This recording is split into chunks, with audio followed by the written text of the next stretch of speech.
مشعر کیفیت قلعہ اکبر آباد موسوم آثار سلف، یہ اسماعیل میٹھی کی مشہور طویل نظم ہے جو مسمن کی حیت میں لکھی گئی ہے، اور یہ نظم 70 بند اور 280 اشعار پر مشتمل ہے۔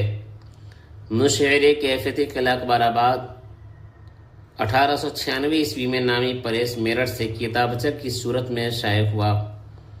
اس نظم میں شاعر نے قلعہ اکبر آباد کی تاریخی عظمت اور مسلمانوں کی عظیم ماضی کو بیان کیا ہے۔ اس نظم کے ابتدائی بند کو ملاحظہ کریں: یا رب، یہ کسی مشعل کشتہ کا دھواں ہے، یا گلشن برباد کی یہ فصلی خزاں ہے، یا برہمی بزم کی فریاد فغاں ہے، یا قافلہ رفتہ کا پسخیم رواں ہے۔ ہاں، دور گزشتہ کی محبت کا نشاں ہے، بانی عمارت کا جلال اس سے آیا ہے۔ اڑتا تھا یہاں پرچم جمجاہی اکبر، بستا تھا یہاں قوس شہنشاہی اکبر۔ آپ دیکھ سکتے ہیں کہ اس نظم آثار سلف میں قلعہ اکبر آباد کی تاریخی عظمت کو کس خوبصورتی کے ساتھ بیان کیا ہے۔